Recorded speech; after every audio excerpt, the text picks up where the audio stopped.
Now can I ask the first candidate to address you, Gerald Butter. Monsieur le Connétable, Business Antoine, good evening, thank you for coming. I'm Gerard Baudin. Now, the last time I was on this platform, I was a little concerned because I thought we were a trifle too close to Guernsey, but, well, maybe that's not a bad thing at all. They certainly run their island better than we run ours. They kept their immigration controls. They don't have GST. They don't have our dysfunctional system of government.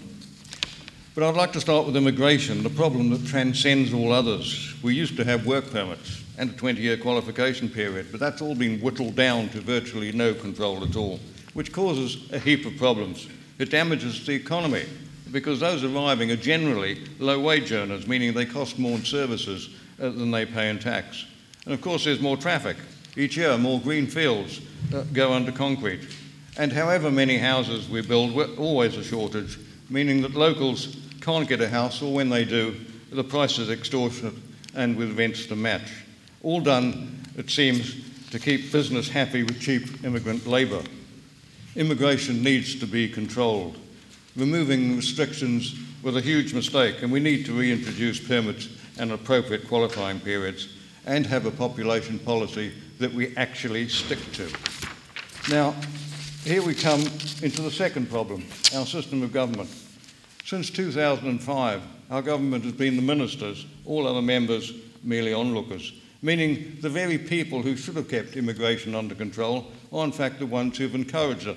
And there's nothing other members can really do about it. So clearly, before we can sort out immigration or any of the many other problems that we face, we have to change our government from a quasi-dictatorship to a more inclusive one where all members' talents are utilised.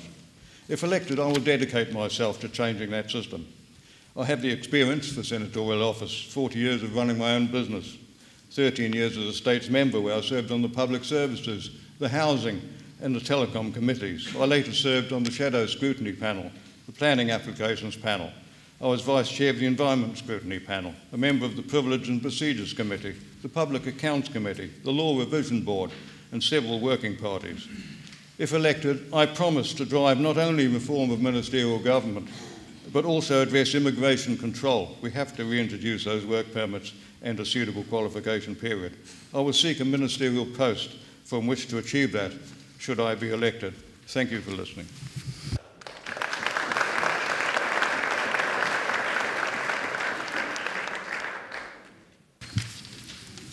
Okay, next candidate, please. Monsieur Connétable, ladies and gentlemen, my name is Moz Scott. I'm glad to return to the parish of my first Jersey home. In the years I lived in the Quiet of Learville, I qualified as a Jersey lawyer, studying Jersey's constitution and scrutinising its laws. I learned to value its people and heritage simply by living here. I'm an Oxford graduate and a former tax specialist. I have been a partner, owner and director of a major local law firm and trust company which had over 800 employees. More recently, as a leadership trainer, I have helped organisations change for the better. In my voluntary role as chairman of the St Brellard's Bay Association, I've learnt more about the shortcomings of the island's planning regime than most states members. These are uncertain times because most of the council ministers have abandoned ship. The island needs fresh faces to repair that ship and set it on a course that makes room for new opportunities. There are those who know that could include Brexit. Current policies that lack joined-up thinking, clear direction or vision need to be changed now. The trouble is, some of the island's established politicians haven't proved to be great navigators. Having taken the island's economic strength and its limited resources for granted, they seem to be resorting to a civil servant from the UK to make everything better, when what is most lacking is political leadership.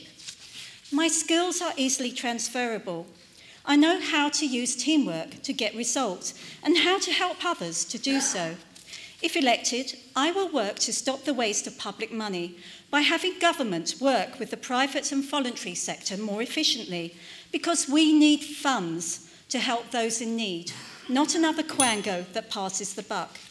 I'll work on policies that support an improved economy while making better use of our resources, improving protection of the island's scenic beauty and heritage, and maintaining its special identity. Most importantly, I will deliver a proposition to reform the State's Assembly to improve its value for money and to improve the performance of ministers by requiring them to act as part of a transparent and independently advised team that would include scrutiny representatives. I'm standing as Senator because I wish to offer my skills, knowledge and experience for the benefit of all islanders. This is all I can deliver in the time allowed to speak. Please look at my online manifesto at www.folkmos.je to find out how, if elected, I will deliver much, much more to you. Jersey needs to believe in itself again. Please consider me for one of your votes as Senator on the 16th of May to deliver the change we all need.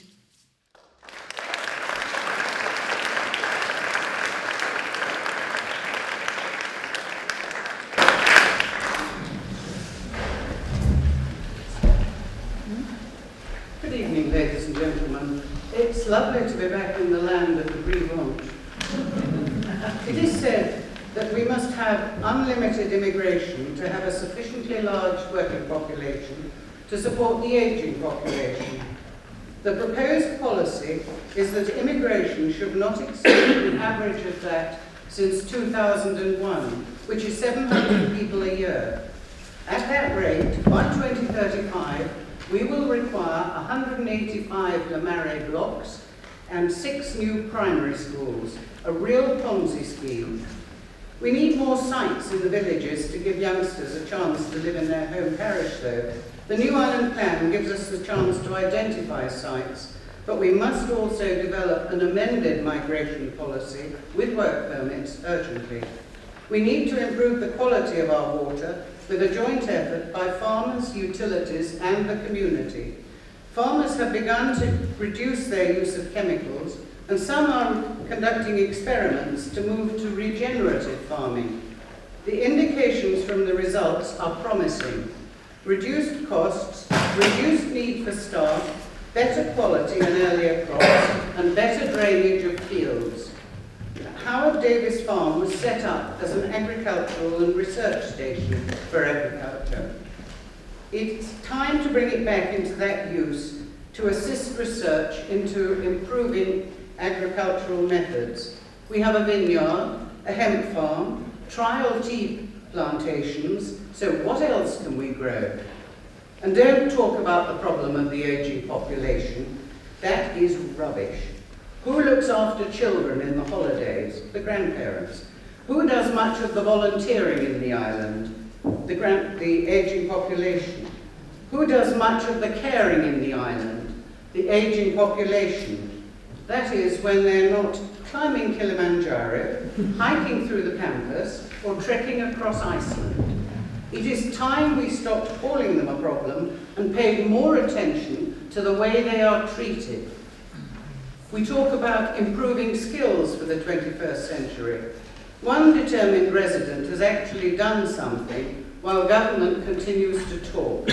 All our primary schools are now kitted out with up-to-the-minute computers. The courses are being adapted for children to self-teach, and they are racing ahead. Catch them early, don't wait until they leave school. We need change desperately, but we need prudence in spending. Please consider me for one of your votes for change with common sense.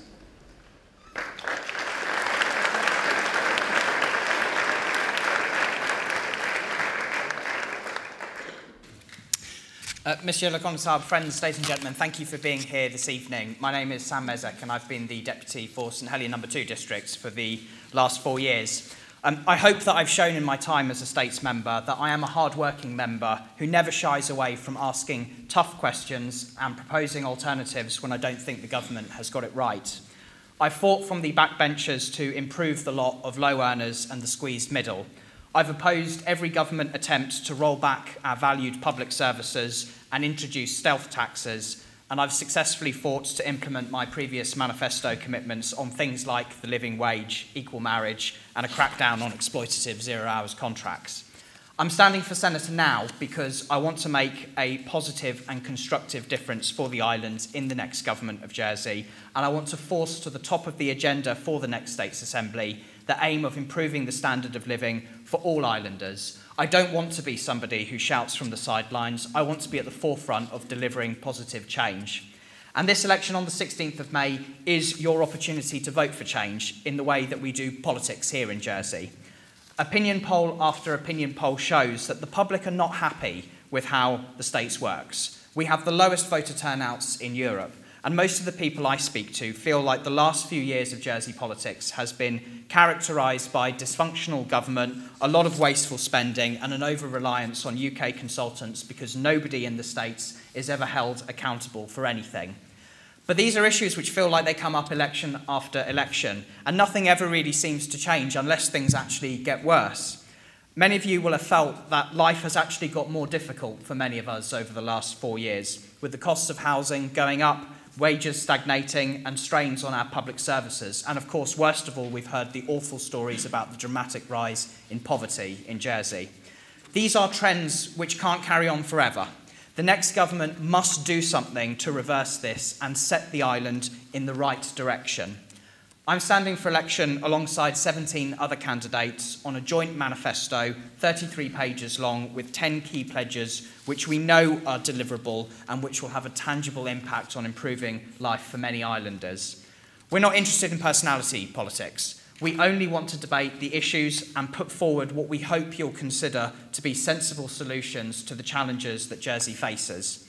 You might not like everything in our manifesto, but I hope that voters will see that there is a better way of doing politics, a way which is much more capable of meeting the aspirations of the people of Jersey and delivering a better government system for all of us, no matter what our political perspective is. If you want that change, I hope you'll consider giving me one of your votes on the 16th of May, and I promise you that I will work tirelessly to make this a fairer island for all of us. Thank you very much.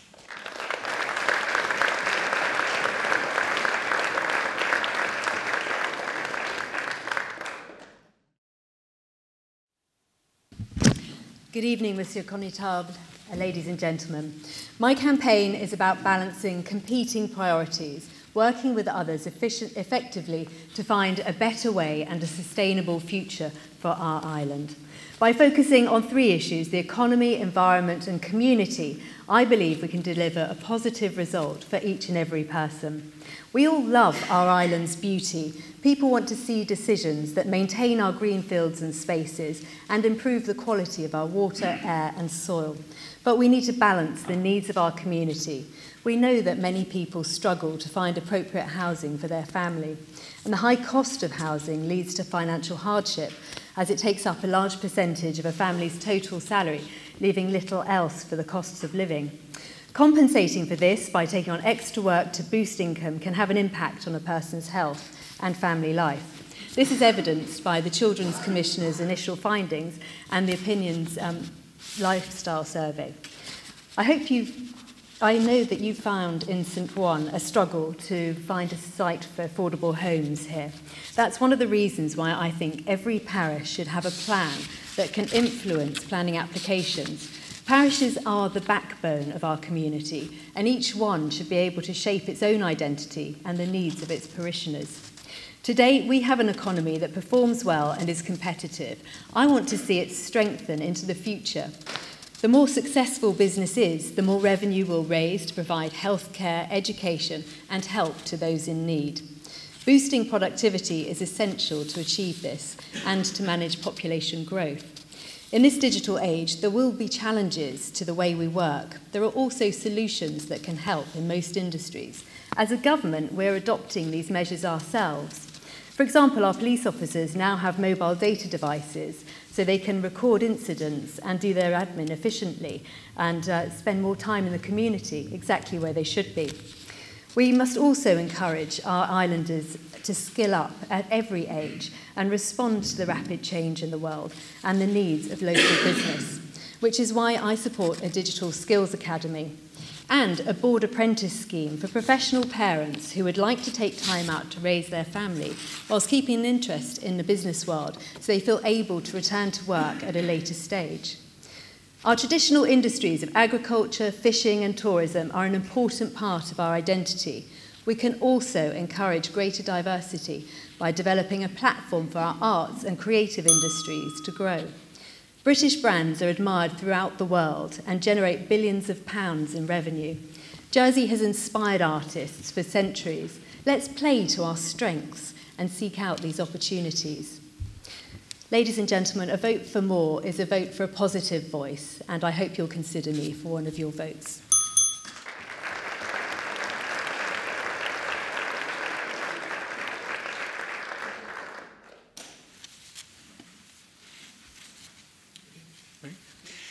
Fellow Connaught residents, good evening. My name is Steve Pallett. In this election, I'm standing for Senator because I believe I have the energy, leadership and experience to play an active role in the island's next government. I believe there are a number of challenges that need addressing urgently if we're going to have a sustainable and successful future. This evening, I will focus on the need for a clear population policy, further investment in education and a new active Jersey strategy. The current level of inward migration is not sustainable. We cannot combat the challenges caused by an ageing population by simply bringing in more and more people of working age. This is because, given the size of our island, it creates major pressure on our critical infrastructure such as housing supply, schools and roads. Some candidates on this platform have called for work permits, and these need to be considered. But I am not in the business of throwing words or taglines at you in order to win your vote. We may well need work permits, but this should only come after a full consultation with the public and with business. We need to analyse the requirements of each economic sector and the deep concerns of you, the public. What we cannot do is simply bury our heads in the sand and hope the problem solves itself, as the last Council of Ministers did until the election loomed. But if we're going to restrict inward migration, then we need to ensure our education system is designed to fill our skills gap in the economy. Our education system must evolve, and it must evolve fast. Academic results are important, but inclusivity is vital within our schools. Opportunities need to be provided for all children, irrespective of backgrounds. The Jersey pupil premium needs further investment if we're going to address this inequality, especially in our town schools. I lived in St Ouen for 10 years and was honoured to manage the parish football club. Through coaching at the club, I saw firsthand the important effect that regular coaching can have. Improved fitness, team building and improved social skills highlight the emphasis that needs to be given to activities outside of work and school. Through coaching the minis and juniors, we were able to assist in improving both their core movement and social skills. And this experience has helped play a major part in structuring my campaign. We face a ticking time bomb with our healthcare. That's why I'm proposing a new active Jersey strategy to improve access to facilities and encourage all of us to be more active. It's the kind of strategy that will aim to reduce chronic illnesses such as diabetes and heart disease and ultimately reduce the cost burden on you, the taxpayer. Ladies and gentlemen, if you consider me to have the energy and leadership to serve as one of your senators, then please consider me for one of your votes on May the 16th. Thank you.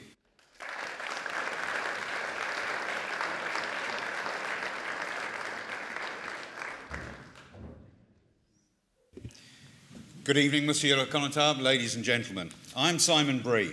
I'm proud to be a Jerseyman and honoured to be the Deputy for St Clement. I am Chairman of the Economic Affairs Scrutiny Panel, the Future Hospital Review Panel and the Machinery of Government Review Panel, and Vice Chairman of the Corporate Services Scrutiny Panel. I've been working hard on your behalf to hold this government to account. There are major issues that are facing our island, which will have a direct impact on the daily lives of every one of us.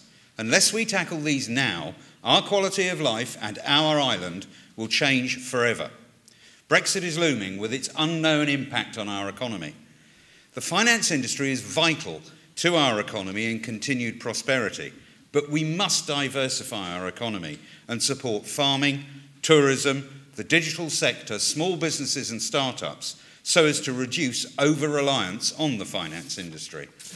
Population growth, if left unchecked and uncontrolled, will have serious consequences on our quality of life. Work permits, which are seasonal and time-limited, are the only solution. Families looking to buy their first home are finding it impossible. Government must support parishes in delivering small-scale, affordable home developments to give islanders hope for a better future. Much sooner these than large-scale developments of concrete and steel. We must reduce the financial burden on middle to low-income families by reducing the cost and size of the public sector. This does not mean reducing services, and simply raising taxes and charges is not the answer. Removal of GST on food and children's clothing would be a step in the right direction. And government must stop wasting your money. £26 million on a new hospital without a spade being put in the ground. £800,000 on an aircraft registry and only one aircraft to show for it. Countless millions spent on UK consultants, with more spend just announced by the Chief Executive. Politics in Jersey has become polarised. It is time to regain the middle ground. It is time to have a government that has a social responsibility and is not just some uncaring, soulless corporate entity run by grey-suited accountants whose only concern is balancing the books. It is time to have a government that is committed to protecting and upholding the traditions and customs that make Jersey unique and wonderful. It is time to have a government that listens to all the people, not just big business. It is time for new political leadership. It is time for your voice to be heard. Your voice comes through your vote, but change will only happen if you do vote. This election offers you a real opportunity for change. To the role of Senator, I bring my work and life experience, my political experience, my strong work ethic, and my courage to stand up for what I believe in. I would be honoured to receive your vote. Thank you.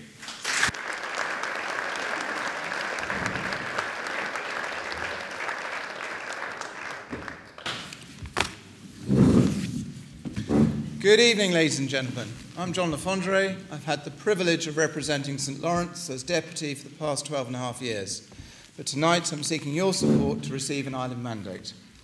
Professionally, I'm a chartered accountant, which is very useful when dealing with expensive states projects, not a grey-suited one though, complex legislation and large sums of expenditure. We need sustainable finances. I'm not ignoring the many other issues we face as well: education, environment, youth, mental health, population, to name a few. But the money has to work first. And my job, if I'm elected, is partially to keep the costs down so that tax rises are kept to the minimum possible. Over the last 5 years, I've been doing more and more on an international basis, working with both the French-speaking parliamentary side, L'Assemblée Parlementaire de la Francophonie, and I also represent Jersey on the British-Irish Parliamentary Assembly. In the context of Brexit, and as we face other external political pressures, it is critical that we promote the island, improving understanding of Jersey's constitutional position and the value of our finance industry to the City of London and the United Kingdom. I've been with Laveau Housing Trust for over 20 years, giving me first-hand experience of the difficulties faced in providing social housing on this island. I want us to be focusing on first-time buyers. It's got to be about housing that people can live in. And I support the current review of the housing market, and I want to see houses and flats that people can treat as a home. As President of Scrutiny and Chairman of the Corporate Services Scrutiny Panel, it's been a hard job holding ministers to account over the past 3.5 years. We've issued the first legal summons to get information, and very recently we've changed the law so that we can put witnesses under oath. We've looked at things like the finance centre, the hospital, Brexit, and most recently a high-level look at population policy. Government communication has been poor. We shouldn't have to read the small print to understand the reality of what the Council of Ministers is doing. Consultation needs to be genuine and sincere. Jersey is a beautiful island. I love our rural areas. For how I've helped the farming side of things, please look at my leaflet. I value the parish community and the many benefits of the parish system. If we want to retain all that we believe is good about Jersey, we have to recognise the pressures on us, including housing and population. It is important we have far better controls with some flexibility for business, but firstly we must have good data on what is happening within our overall population. I have proven political and financial experience. Decisions I make are based on hard evidence. I look at the long term. I'm prepared to listen, and I will work hard to get to a solution. And my pledge to you is that if you elect me, I will continue to challenge and to act in the best interest of the island, and I hope you'll consider me for one of your 8 votes for Senator, and thank you.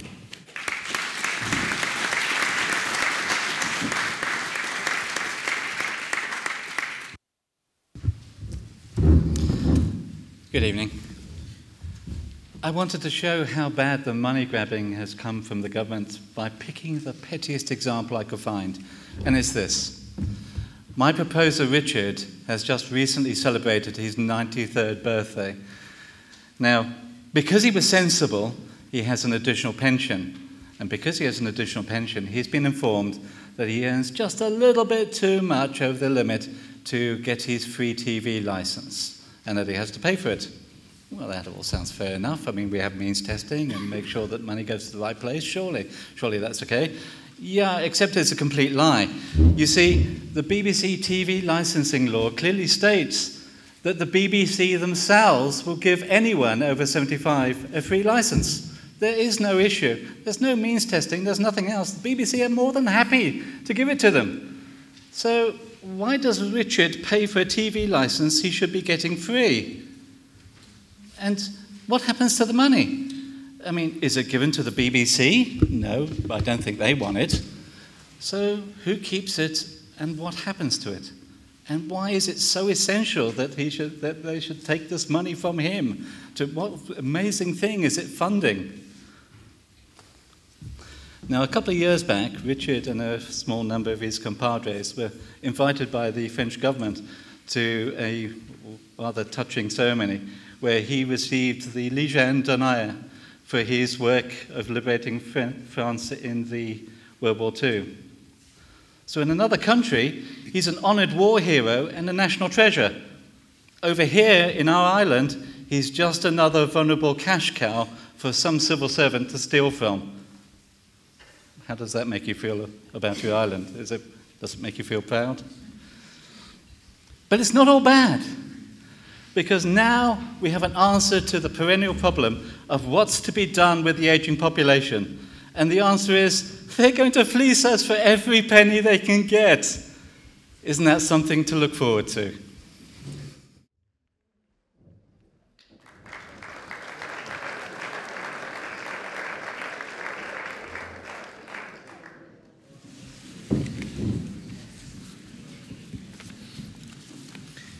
Monsieur le Connétable, fellow parishioners, Connétable, perhaps I could start by congratulating you for your potato growing prize today.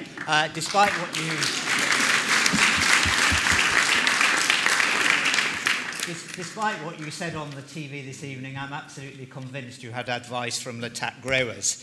I stood, ladies and gentlemen, for elected office to make a difference and to provide hope for the future. This election is very much about change.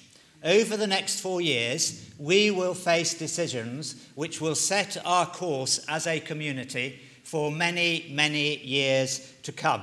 There is the uncertainty and opportunity of Brexit. There's other global uncertainty, and there is the uncertainty of the EU.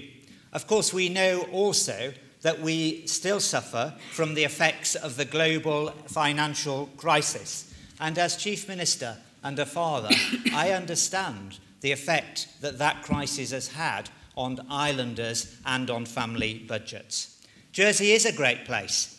We have made significant progress right across our community, but I am not satisfied. There is more that I want to see achieved. Firstly, effective economic leadership. That means protecting and building on the many good things that we find in island life. So supporting the businesses that are already here and encouraging improved productivity and digital diversification, because our economic strength has not happened by accident. And I will continue to represent Jersey's economy and way of life across the globe.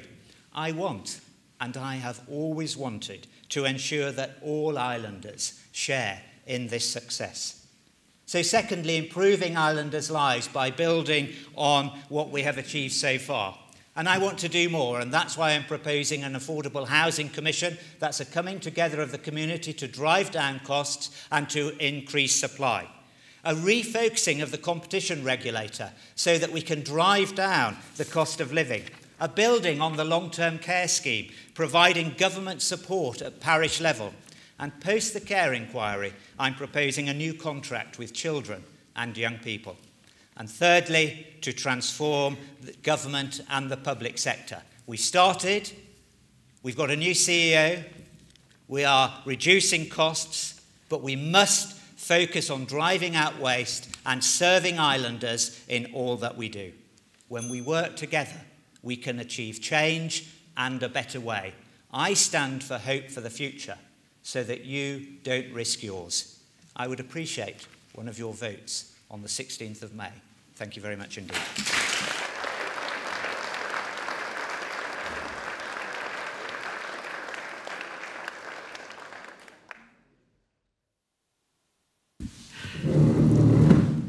I wanted to congratulate the Constable this evening, but he beat me to it. Good evening, St. Juan. Thank you all for coming out tonight. In November 2014, I was appointed Minister for Economic Development, Tourism, Sport and Culture. And since then, I have worked on behalf of islanders to provide strong, sustainable growth across all sectors of the economy. Maintaining a strong economy is important, not only because it provides new jobs and career opportunities, but also creates the wealth required to help those in our community who find themselves in need of assistance. It also allows society to develop in a sustainable fashion for the benefit of everyone. This evening I would like to talk about the provision of affordable housing. And whilst there has been progress since 2014 with the delivery of over 250 new homes by our social housing provider Andium, with more on the way, and the acquisition of sites capable of delivering in excess of a further 900 homes, together with some much-needed parish schemes, and in addition, the private sector is delivering about 300 new homes a year. But it's still not quite enough. And therefore, it simply must be a key priority, a key target, in fact, for the next States Assembly to increase the supply of homes, at least in line with demand, if we are to make any real progress. The stumbling block for so many young people aspiring to home ownership is, of course, the cost, and especially raising a deposit. So in addition to addressing the supply, there must be greater efforts made to help islanders onto the housing ladder by introducing some more Help to Buy schemes, and these should include deposit loans, shared equity, and equity release opportunities. We must also exploit new construction methods with new materials aimed at driving down prices and improving environmental standards and reducing home running costs. And there's no reason why Jersey shouldn't be world leaders in this. There are currently at least 1,000 families in the rental sectors looking to purchase affordable homes.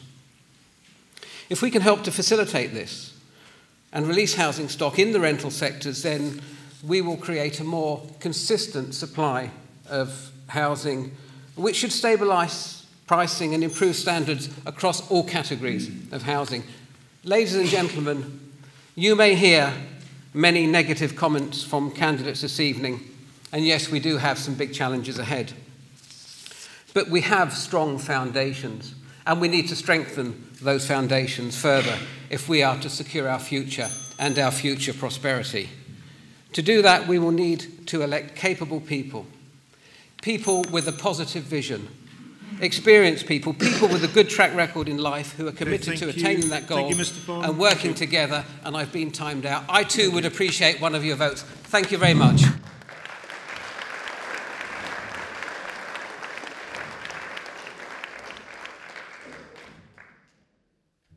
And Lewis, you have never seen a candidate like me before. I am different.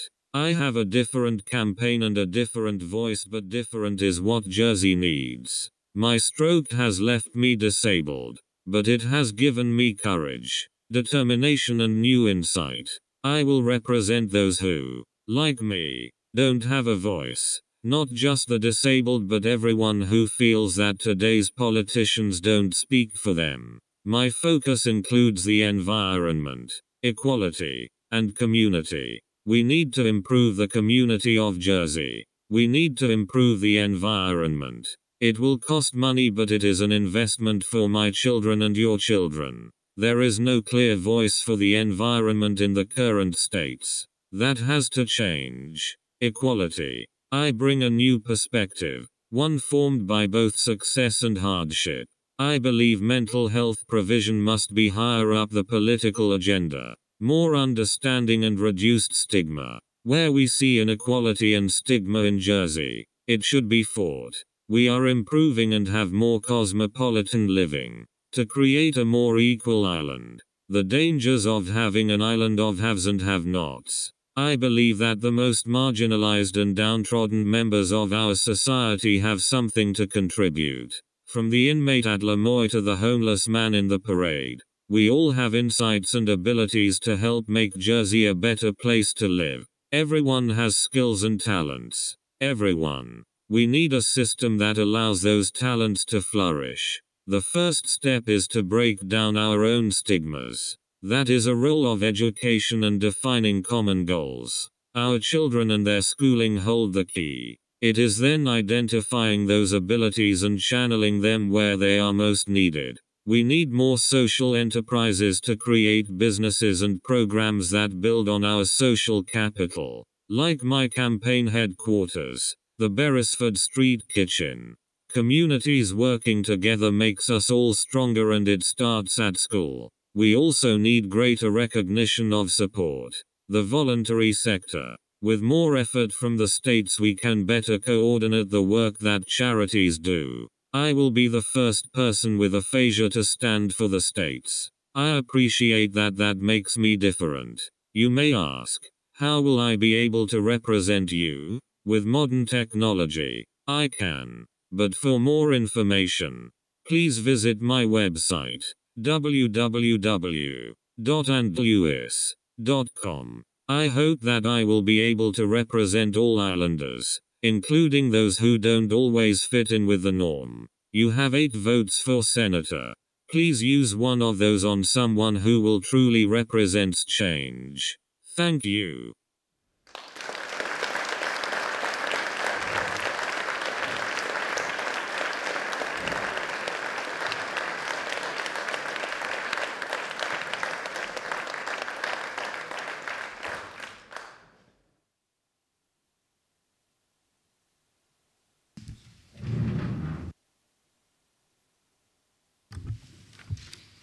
Good evening, St. Wands. A few of you may remember my face.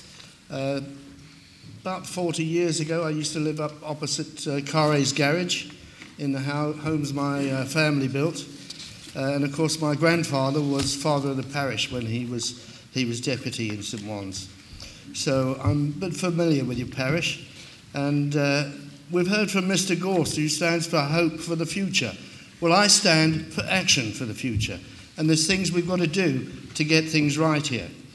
And there's propositions I want to bring will be to introduce a livable pension for our senior citizens, make housing available and truly affordable, introduce population control and work permits. 4, I will peg GST at 5% and remove it from food items. 5, I want to crush government financial waste. Mr. Gorst's government has failed our pensioners, bringing hardship to many. I want pensions increased to what I call the livable wage. The livable pension, so that pensioners can enjoy retired life. Pensioners created our economy and our modern society. We owe them a debt of gratitude. I intend appointing a commission to look at how we can improve every aspect of our pensioners' lives. From pensions to healthcare, from diet and exercise to well-being and community life. Now, young families need affordable homes, and we have to do something, not hope for something to happen. And what we've got to do is, 1, government must allocate land for the appropriate large and small house and apartment sites required. No sites, no housing. 2, government must provide a low initial deposit purchase scheme for first-time buyers. 3, government must provide a mortgage payment scheme to fit buyers' incomes and or tax breaks. 4, government must offer shared equity schemes. 5, government must remove this user pays planning charges from planning application. If user pay stays, it must be on planning applications that are approved only. The planning department gets money every time it says no to your homes, and there's no opportunities in every planning application. For the next 30 years, we have a difficult population demographic, as many of our working population retire. So we must manage our population with a balanced approach to immigration control. Work permits, short and long term, are essential so that we can service our economy and provide staff for our industries. And I want accountability for states' project spending. The states have caught a spending virus. The medicine: make projects 1, necessary, 2, value for money, 3, on time and on budget. The next fiasco, 65 million for an airport. Unbelievable, unnecessary. I'm a doer. I'd like your votes, and I will do as much as I can for this island. Thank you.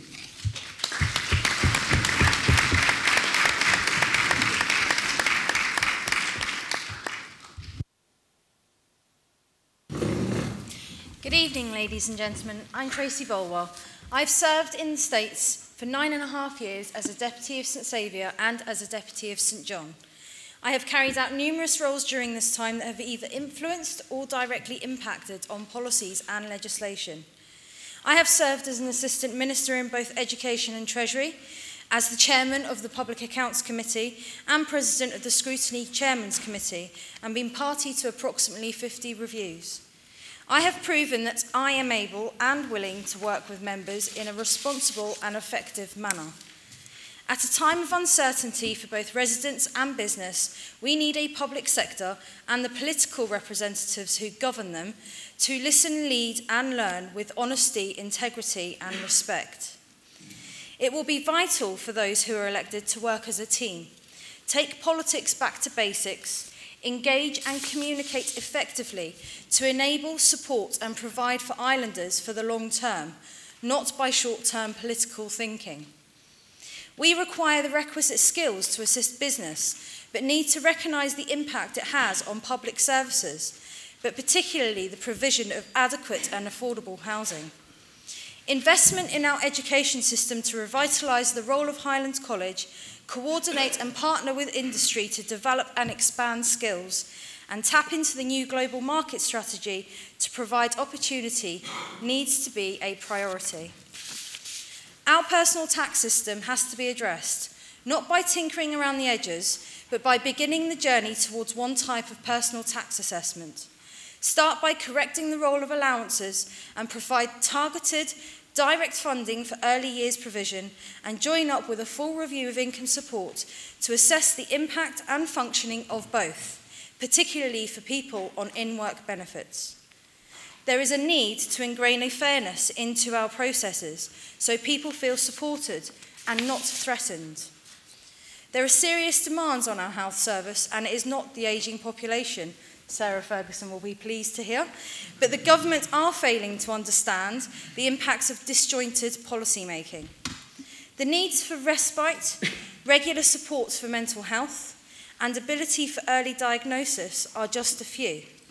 We need to tackle the barriers placed in people's way to assist in the process of preventative health measures, caring cooks, regenerative farming, and brighter futures, to name a few. It doesn't happen overnight, but it does happen, and it can in Jersey, in partnership with you. My tenacity, love of Jersey, our future, and the well-being of our environment, community, and economy is why I would ask you to consider me for one of your votes on the 16th of May. Thank you.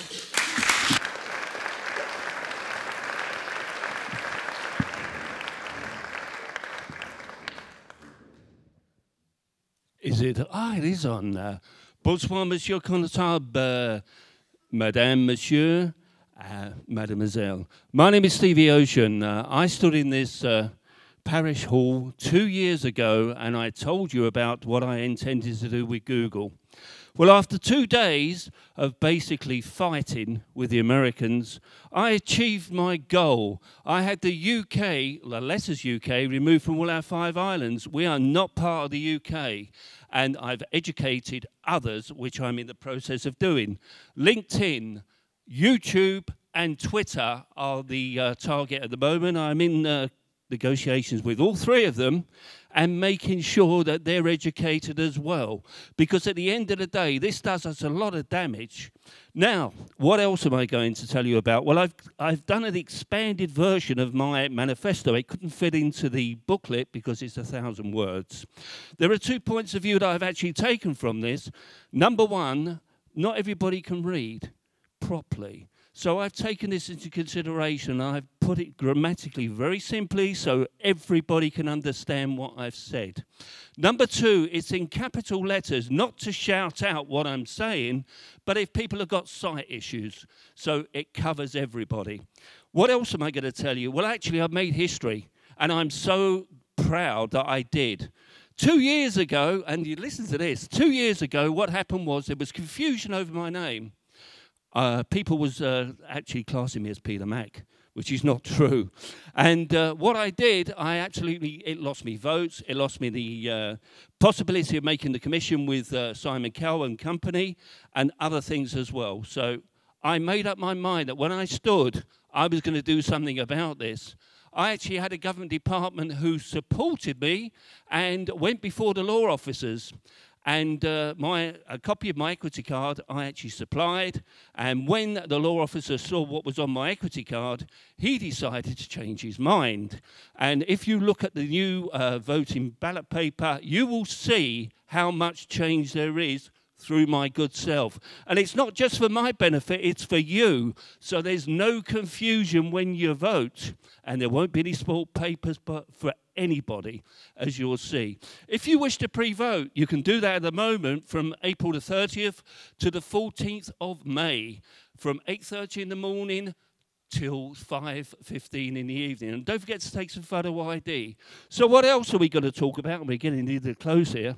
So I don't make pledges and I don't make promises, but I am a man of action, and I do intend that if you get me into the States Assembly, I am going to take a major role and turn things upside down. Thank you very much.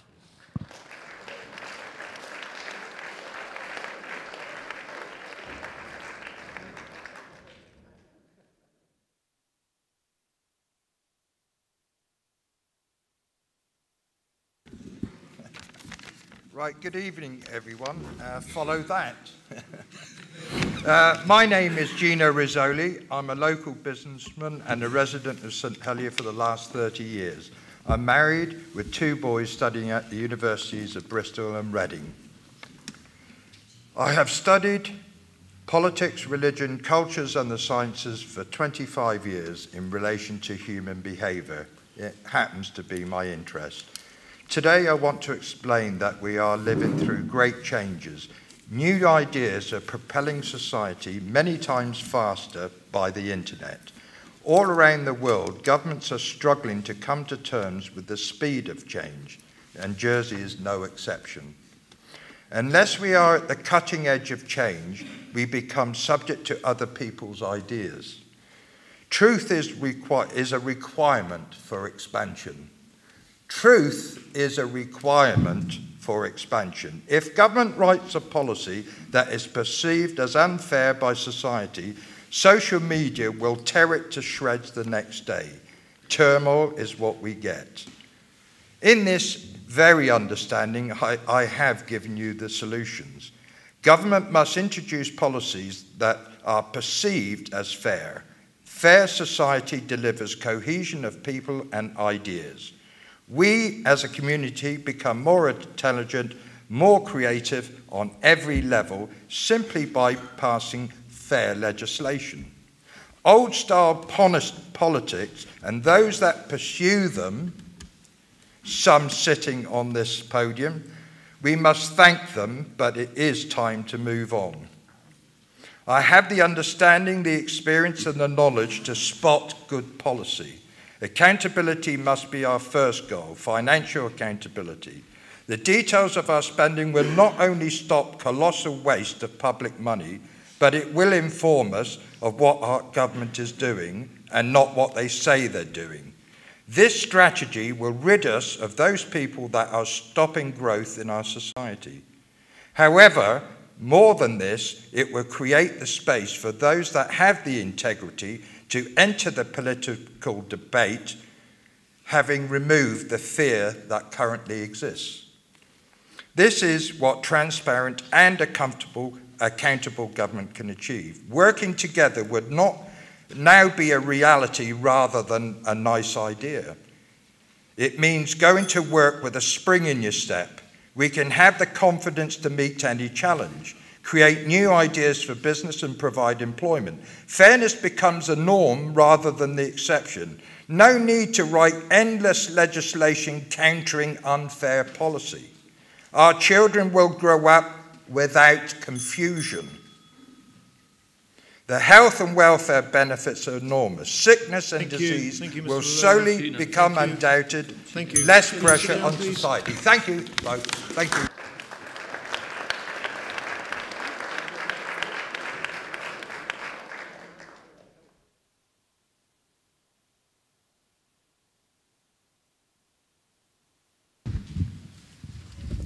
Good evening, everyone. My name is Frank Luce. Thank you for attending this hustings tonight, and thank you for ensuring that your name be on the electoral roll, enabling you to vote. Your vote and how you vote has never been so important. We are facing a landmark election. You are going to shape the future of the next government for all Irelanders. You, the minority, are going to carry the apathetic majority into better government by your choice of candidates before you tonight. Never before has the gap between the government and the electorate been greater. Irelanders are so appalled by the antics of the present sitting states members, they have turned their back on politics and have lost total faith and feel angry that their opinions are completely ignored by the elected members once they get into government. Frankly, reading letters to the editor in the Jersey Evening Post should be made compulsory reading for all states members. The appalling successive low voting turnout since the war is testimony to the contempt Irelanders have for the standing government. The situation can only be reversed by better government made up of members who first and foremost listen to the people and shape their policies to make government inclusive to the electorate. Then and only then will the general public feel included, in touch, and this will result in a greater desire to vote. In the meantime, and for this most important election, your vote will speak for all Irelanders.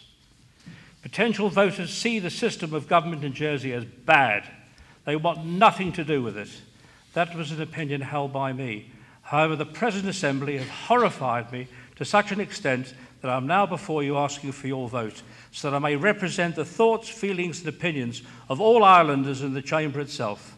I want to have a strong and significant input in two long outstanding issues: the disgraceful hospital saga and the independent inquiry into the lifeboat power and personality struggle the present government does not wish to happen. To face in the new Assembly the looming priorities of Brexit and population control, and ensure that agriculture and tourism are better supported to form a holy trinity of business sectors along with the finance industry. I want to work for a listening state chamber that puts Irelanders first. For that I need your confidence and support and vote. Thank you for allowing me this opportunity to speak to you, and I hope to meet you and be of service to you for the next momentous 4 years. For your ballot paper, the name is Luce, Frank Luce. Thank you for your time. Good evening.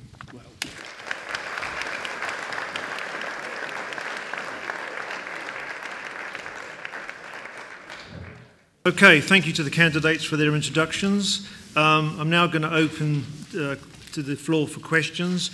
Can I respectfully request that it is St One's people that have priority, and could you please state your name and confirm that you are from St One? So could I have a question, please? Gentleman in the front here. present membership present members of the states, a lot of the members do not know our island. I would like to see that prospective candidates have lived in New Jersey for at least 10 years and not just 2 months off the banana boat. What do the candidates think? Thank you. We have a second question as well. Gentleman on the back there. Mr. Fawcett. Mark Fawcett. I'd like to know whether you think it's rational that the established Church of England has a representative in the States and yet we don't have a chief scientific officer or a science body advising the States. Okay, we will start with number 13, which is Mr. Troy. So, Mr. Troy, would you like to address the Assembly? Was it 6? Oh, sorry, I thought it was number 13. Okay. Oh, okay, we'll go for 6. Okay, fine. Fine. Okay. We'll go for number 6. Okay. I'll start with the second question first, if I can. In terms of the representation we've got in the States. At the moment, we've only got the Dean in the States who represents the Church. I think he does an incredibly good job. I think the arguments he gives and the time he speaks in the States, he always gives a balanced argument. But I do worry sometimes that we're not getting a full representation of all faiths in the Assembly. If we're going to keep somebody in the States that speaks on behalf of faiths, I'd like to see it a little bit more representative. How we do that, I don't know. I think we don't need other church representatives in the States, but I think it does need to be more representative. Candidates from Jersey. This came up at St Saviour's. Personally, I think if you've come to Jersey and you've lived here for and you've got qualifications, I think you should have the right to put yourself forward for election. I think at the moment, I think we need to be a little bit more open in those that we allow to stand. We haven't got enough ethnic minority candidates standing for election. We've seen that again this time round. I know we can't force Polish and other countries to stand, but it is a shame that we haven't got more representation in the States. We need to be more representative. I think, like I say, I think it's a shame that we haven't got more people in the States. But going back to the Dean, let's be clear. I want the Dean to stay in the States. I think he does give a point of view. I think he does quite often balance an argument out sometimes when we're looking at the moral and ethical side of things, and I think that's a really important point. But I do take your point. I think it's not representative enough. Maybe there should be somebody that represents all faiths rather than just the Church of England, but that's something I think we could possibly look at. Thank you.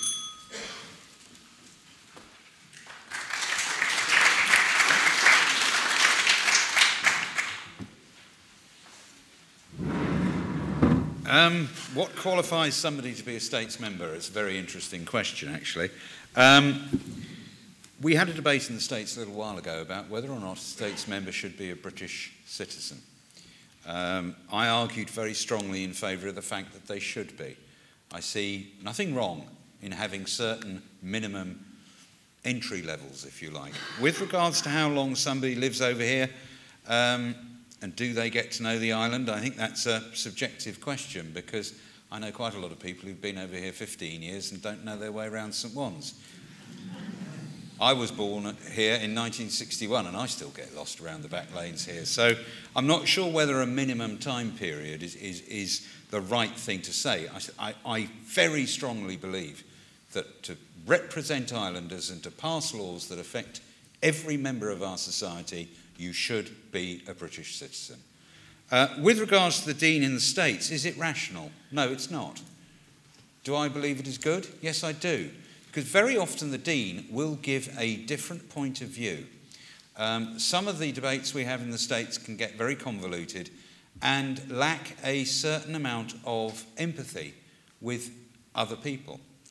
We are all very strong people. We all have our own ideas. And sometimes the Dean will make a speech in the States that brings us back to the core issue, that what we are doing in the States is trying to make every islander's life that bit better. So I would actually maintain him in the States. I'm not a religious person, but I believe that he does have value. Thank you.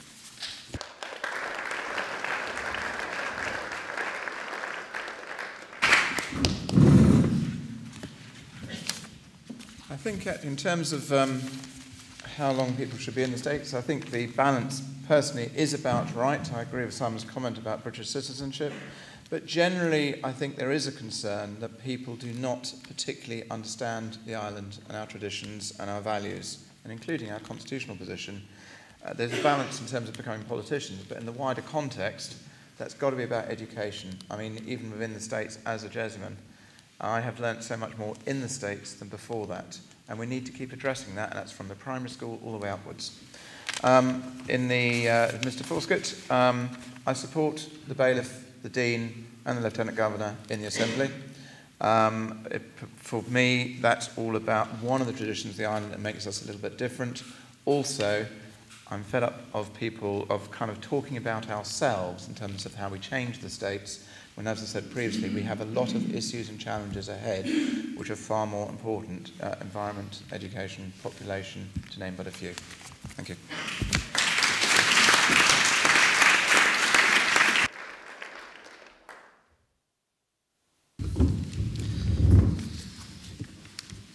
I'm not convinced either way on whether it should be the amount of time and should be longer or shorter. The only thing I care about is if the people who want to stand for the States want to do something of value. People turn around to me and go, "Oh, well, isn't it wonderful how you speak and all this kind of thing?" I say, a lot of people find it hard to get up here and speak. Anyone who wants to stand up here and talk about things that matter to them and to this island, I applaud. I don't really care how long they've been in the island. Quite frankly, I'd rather have that than English civil servants coming here telling us how to be more like England. That's far worse than people standing in the politics. As far as the Church of England is concerned, while it is still the official religion of the monarchy, then as we're part of the Crown British dependency, having one of their representatives in our assembly isn't a problem. I personally do disagree with the nonsensical dichotomy that you're suggesting, that we have a man of faith in there, and this is not as good as having a man of science. This faith and science thing went out with the Victorians, for goodness sake. You know, as long as people are level-headed, I don't care where they get their core beliefs from.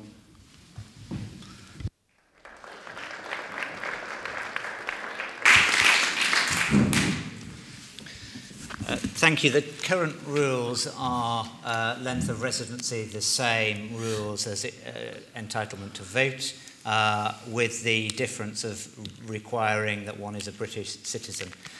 We've had 2 or 3 debates in the States about changing the British citizen requirement. I don't believe that's appropriate. I think that there should be a bar and a barrier to standing in the States.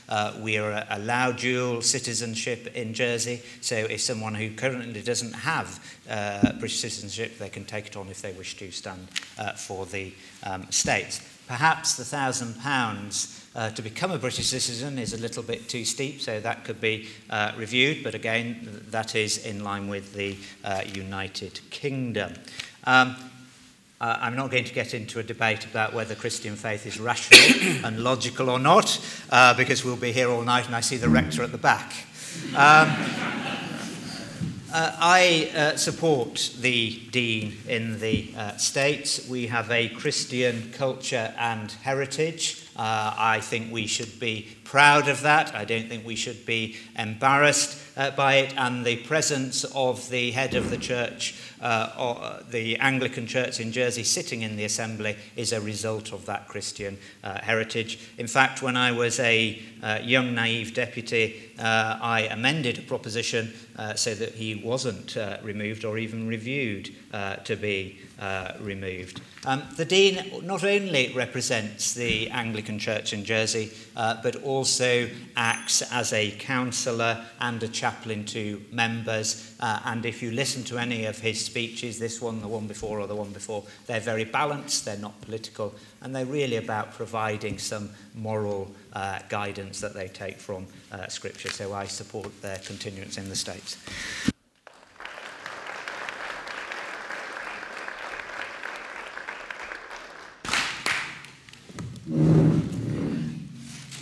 I am a Jerseyman and proud of it, but I don't see race, colour, creed, religion, gender, sexual orientation, financial circumstance. I tend to see good people and not so good people.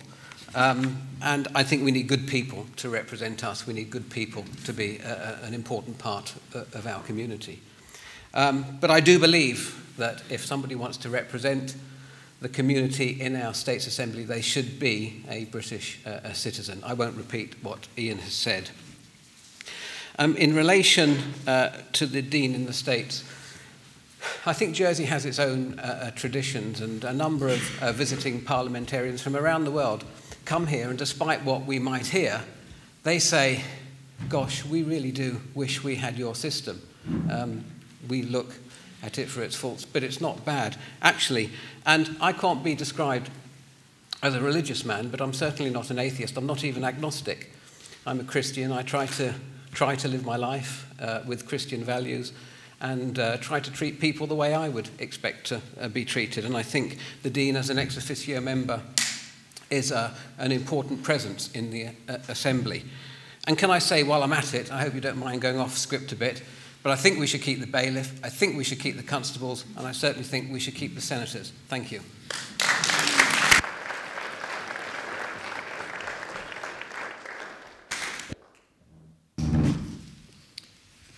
Should the Dean sit in the States? Well, I personally have no objection against him standing against us. There's no problem at all. I'm a Catholic, and I think we need the Christian values, but I think if you're going to be in the States, it should be all democratic. So we need to be standing on that basis. And should we be British citizens standing here? Yes, of course we should. But however, democratic government should be a balance representing all the different sectors of our society. Just as in government, we need the old, the young, the able, the disabled, the layman, the lawyer, the housewife, and the doctor. It's about a clear balance to represent you, and everybody should be able to look for their favourite that will do their things for them. So it's about that balance, I believe. Thank you.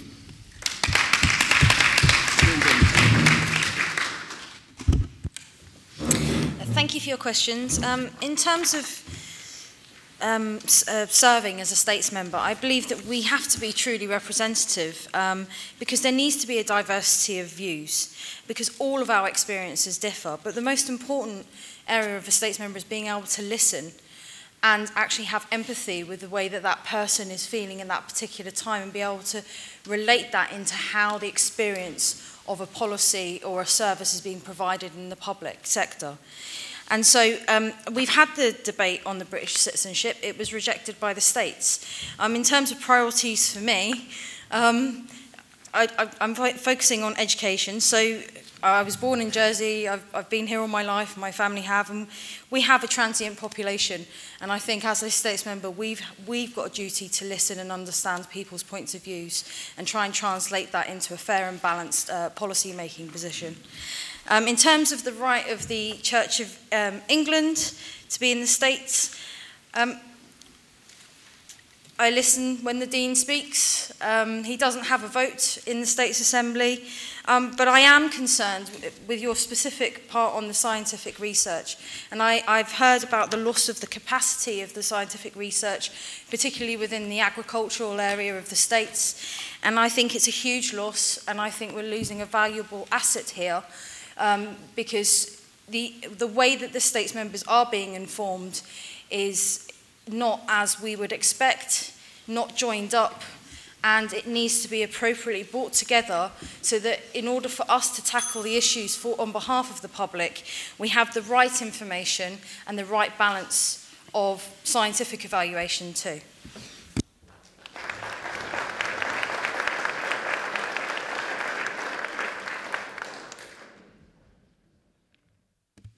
Right, I will be remaining sitting because if I stand up, you can hear me, but I can't hear a thing because I'm too far away from the microphone. So there's no disrespect intended. That's why we do what we're doing with the mic. Right, on the point of, first of all, the lead time. Well, 2 years I feel is too short. I actually think it should actually be 5, and British citizens as well. For the simple reason, you're not even on the radar until you've been here 5 years. So that's from that point of view. If we're talking about other people like Polish people and other people coming into the States, let's have them have not a quiz, but an aptitude test on what they know about this island, and then do it on the point system, and let's see if they're able to achieve certain levels to actually stand as a states member. I think if you do this, then you've got a possibility of having Polish people in the States and Portuguese as well. On the point of the Dean is a figurehead. Now, I think that he should remain in the States, the same as the bailiff. This is a tradition, and to remove the bailiff, I think, is ridiculous. Because if we had a speaker in the House, it would have to be an advocate. A barrister can't talk in the state, can't even talk in court. A solicitor can't talk in court. Why do we want an advocate as a speaker in our state's assembly? So let's have the bailiff and the other members, because this is part of our tradition. Thank you very much.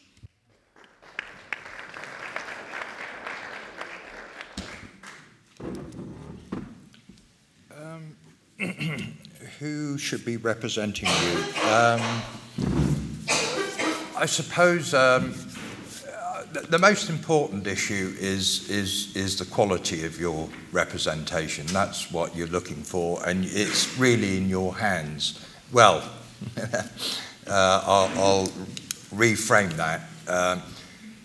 Without first having financial accountability, you won't be able to remove the people in office that are writing your laws and entrenching their position. Now, the finances and the detail of that finance is very important for you to remove those people so you can have a better quality of politician standing. And unless you do that first job, which I did tell you 15, 20 years ago, not a lot's going to change. So I hope you take that one on board. Well, when it comes to the Dean, no, I have a little problem there because this is my subject area.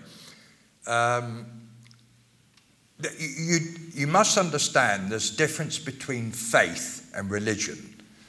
Faith and a belief system. A belief system is a religion and an interpretation of God by man. You see, that's what, it's a belief system. But faith is that part. Faith means faith in God. That's why all religions work, you see. Because when you pray, there's nothing going on in your head apart from a request to God. You understand me? So God always delivers, and the time it takes for him to deliver it's whether you focus on what you want, and the time is the experience it takes for him to deliver. That's how it works. So all faiths are fine, but sorry, at this point, not in politics. All religions are fine, but not in politics.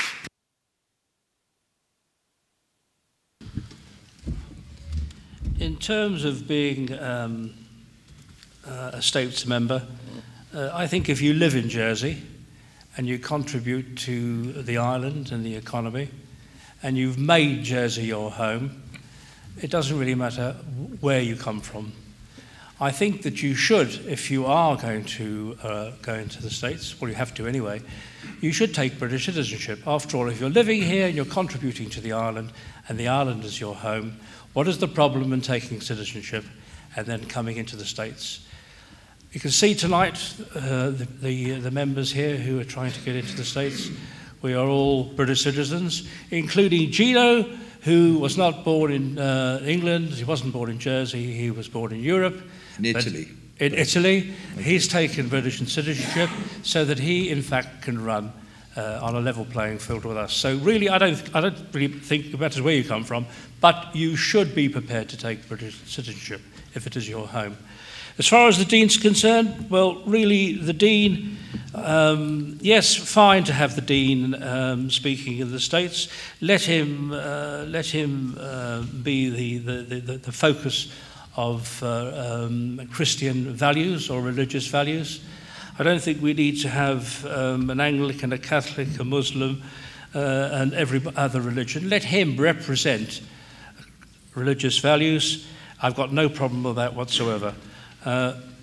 Last night we went on about the constables and the bailiff. I'm a huge fan of the bailiff, and I don't want that to change as part of our island, and he's the most impartial person. Constables are the father of the parish, and they should stay here, and they shouldn't go anywhere else. We want constables, bailiffs. Thank you very much indeed.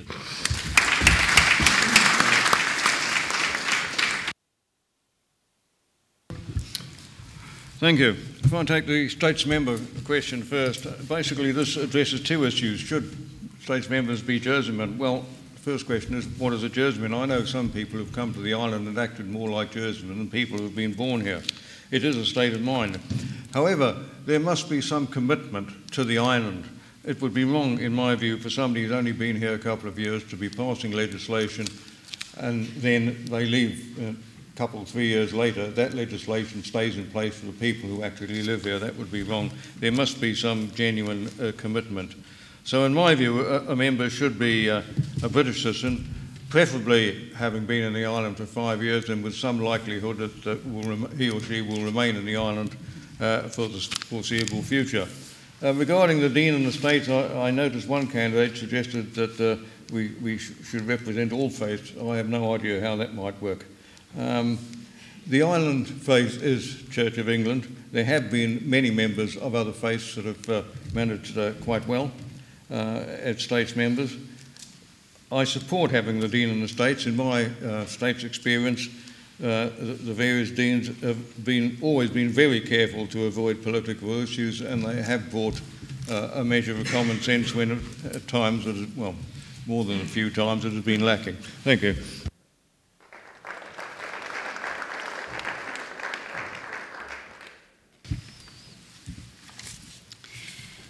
Right. Yes, the question about British subjects, how should people staying in the States be them, how long should they be here? What you're trying to do is say what should be the criteria in which people should be able to stand. And I believe if you really could, you'd look at knowledge, and you'd look at contribution, and you'd look at commitment. And I don't really know how you measure those things just by looking at how long somebody's been here. Frankly, rather than having a British citizen test, I think it'd be quite useful if everybody sat a Jersey law exam like I did, because then maybe they had really good understanding of the Constitution and wouldn't be running off to the Labour Party, you know, and saying, oh gosh, it's really wicked, you know, come and legislate for us. So no, I don't think that's so necessary. And I think I can't see a way how you can measure it, so just stick with what you've got. Is it rational to have the Dean? No, it isn't rational. I've been trained in being rational, and I've been trained in actually the irrational too. And I believe that you need people being irrational, need to have faith, and that it's good to be reminded of it. Of things to be changed in this States Assembly, this isn't top on my hit list. I'd be saying, how about making sure people actually stayed in the States Chamber during debates and listened to the other representatives, because they are representing people. Yeah, how about actually finding them, bringing that back? You know, there are lots of things. How about instilling some proper political leadership? So there are other things I'd like to focus on for now. Thank you.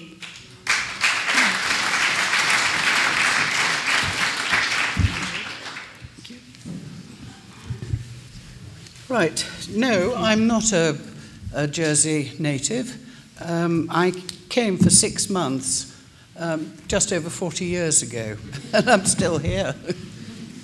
I think, you know, standing for the States, yes, you do need to be a British citizen. You do need to have some skin in the game, as they say. You know, as Gerard was saying, you pass a bit of legislation, and then you go back home. If you're not a British citizen, you go back home to where you came from and leave everybody here to cope. And all countries, I understand, at least this is what Sir Philip Balash said, so I think I can probably rely on him, He says that all countries require you to be a citizen of the company for the national legislature, and we are a national legislature. Should the Dean be in the States? Actually, yes, I think he should. He does bring a different view on debates occasionally. He's very careful about when he speaks and how he speaks. And from my understanding of the religious fraternity, they all get together and discuss things. There is a degree of amity between them. You know, we're not just having the Church of England. And Dr. Forskett, yes, actually, we don't agree on a lot of things, I know. But as scientists, we go by evidence. And we've got a lot of people in the island who give of their advice freely and who are very bright. And we perhaps do need to use them a little more.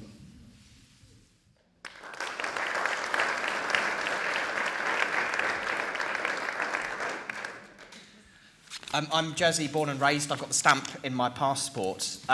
I don't believe that imposing restrictions on who can and can't stand for election is actually good for democracy, because it deprives voters of the choice. And if you don't want to vote for somebody because they don't tick that box or tick this box, then don't vote for them. But I think the public should have the choice. I have to say, I do think it's a bit ridiculous that somebody can come to Jersey from the British Overseas Territory of Pitcairn Island, which is as far away from Jersey as it's possible to be without going into outer space, come to Jersey, do nothing for 2 years, and then they can stand for election. Yet somebody who came to Jersey from Madeira at 6 months old, lived and worked here for 40 years, served in the Honorary Police, has known no other home than Jersey and is committed to this island, can't stand for election because they don't possess a British passport. I actually think that's unfair, and I would support changing the system.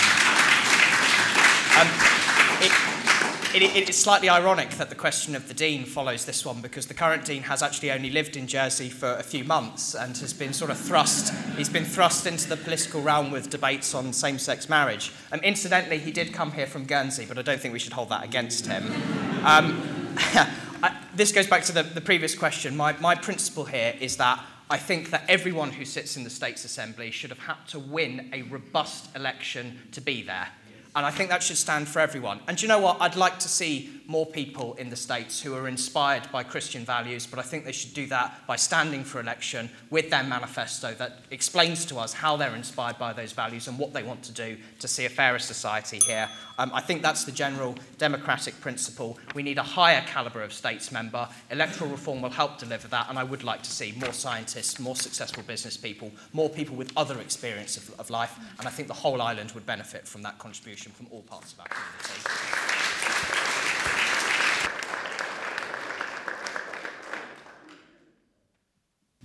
Thank you for the questions. I do think that they're both slightly linked, and they're linked to the reason why each and every one of you has come here tonight, because you all want to know more about us, who we are, how we think, and where we would seek our advice from, because we're here to represent you or ask you for your decision in who you wish to represent you, because and you will decide that upon your views of society, how you think, and how you would like to be represented by the States Assembly. Therefore, tonight you have before you a wide variety of different people, but perhaps not broad enough, perhaps not broad enough to properly represent our diverse community. But that is a case in point, and for you to decide. So I think in terms of the rational aspect of whether we should have simply a moral guidance from our Dean in the States Chamber or somebody with a scientific point of view, I think it's right in difficult times during debates that we do have a moral compass there alongside us, and sometimes outside of the States Chamber as well, because there are many moral issues for us to think upon. Science is something that we can seek out, and each and every single one of us will do that. We fund and have access to an independent statistics unit who provide us with figures, and that is being increased in terms of a resource, and we realise how very important it is to have access to strong data, up-to-date figures, in order for us all to make our decisions. And so I hope that this has helped a little in my explaining the answers to your questions. We have a diverse community, and I hope that between us you will find 8 people who properly can represent your views in the chamber. Thank you.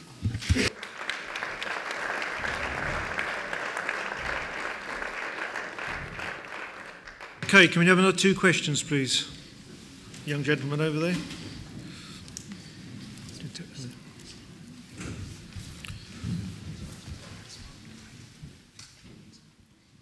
Gabriel Carter.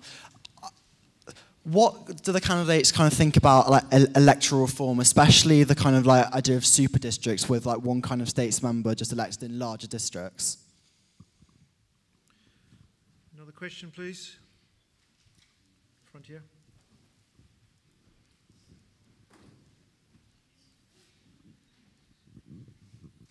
Good evening. I'd just like to confirm I am from St Ouen, in case nobody recognises me. I'd just like to ask the candidates, we haven't had much discussion about the finance industry this evening, and it is Jersey's biggest income earner. And as we've just recently seen, it's suffered quite a substantial attack in the last few weeks. I'd just like the candidates to confirm what support and engagement they will enter into in the next assembly if they're elected for the finance industry. Okay, we'll start with number 13, Mr. Troy.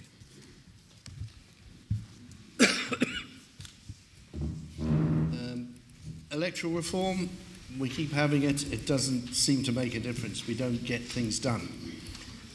And to move on to your question, our most important industry is the finance industry, and probably will become the fintech industry. And this is Jersey's biggest opportunity in 50 years. But Jersey really has to move on it because, you know, you've got a financial market there that in the last 5 years has grown from very little to a market cap of $420 billion today. And there's people in this industry looking to find homes for their businesses. And one of the problems that they've got is actually getting bank accounts for these industries. And we've got to put Jersey working with the banks to say we're open for business and you can have a bank account. Because at the moment, everybody's waiting and nobody can go anywhere because there's no banking facilities for the financial technology industry, especially where there is digital assets being sold. So we've got to make a home for it. It's very, very important. And we've also got to build a university so that, because there's going to be a massive shortage of financial technology around the world, of good labour, and we've got to train our own, and we've got to train others, and we've got to sell courses on it via our university all over the world. So I think that's what we need to do.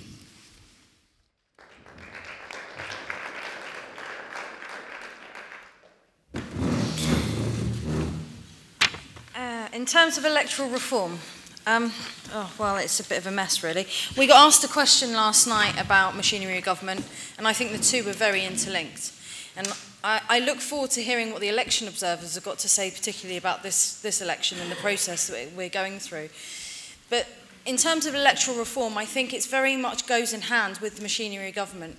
So if people want ministerial government and you want some form of electoral reform, because you need to understand and know the number of people in order to provide the process and the service that democratic government has to provide for the people. And I think both systems are very messy. There are lots of ideas and ways of dealing with it. Would I support larger districts? I think from my experience of this process as a senatorial candidate, I'm more inclined to now. But I want it in conjunction with the changes to machinery of government, either fully going for ministerial government or a proper hybrid system.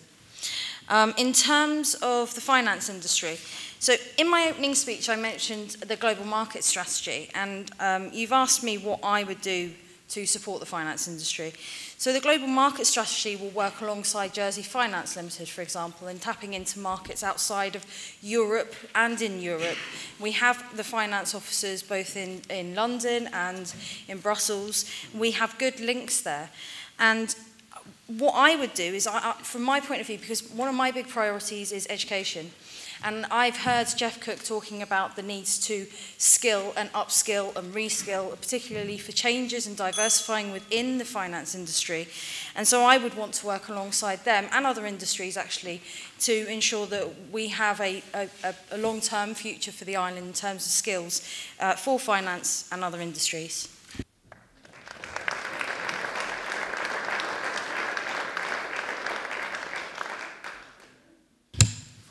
Right, electoral reform and machinery government. I was involved in this back in the 80s as chairman of the Jersey Rights Association and its founder. We have had so much controversy over this, and it's continuing to this day. As far as the States Assembly is concerned and the way it works now, I'll give you an example very briefly. Now, Sarah Ferguson went to talk to Murray Norton, and Murray Norton turned around and said, I can't talk to you. And the reason being of this silos and everything else, what has got to happen in the States Chamber is there's got to be communication with everybody, and I believe that the Council of Ministers would work much better than having the problems that they're having at the moment. And hopefully that's going to be something that the new administration will take on board. As far as the finance industry is concerned, I back it 100%. We had over, last year, I think it was something in the region of 133 billion, and we have had receipts of 300 billion this year, and it's intensifying. There are markets that we haven't tapped yet, and they're open like China and places like that, and I think the finance industry will grow and grow and grow. As far as other aspects are concerned, I mean, the finances could be diversified as well. I mean, the UK are very jealous of all this, especially the person who keeps on writing The Guardian and knocking us all the time. Thank you very much.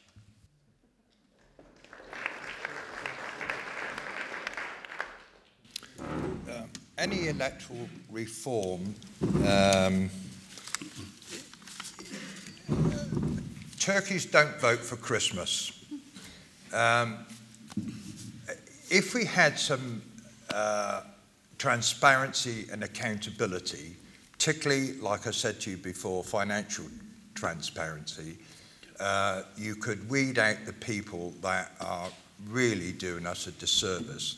But of course, when you do that, most, and I don't want to be discourteous, but this is too important, but most people sat on these platforms wouldn't be here. You know, I'm sorry, but they wouldn't. Maybe not myself, maybe there's some deeper thinkers out there. So it's really in your hands. Unless you elect me, one of the first things I'm going to do is give you legislation for financial accountability online. Our accounts are a mess. The accounting system wouldn't be used anywhere else in the Western world. I'm telling you that, just wouldn't. It's not satisfactory. With a whole island full of accountants, you might ask yourself why that is. Now, when it comes to the finance industry, of course, business is the responsibility of business. Government is here to provide services that you deem necessary and give it to you in a most efficient way. But there's no question that when someone or business comes to me and asks for help, and it's beneficial to this island, of course, I would be more than helpful to hand the structures over to increase value for the finance industry. But the finance industry need to become more creative. Thank you.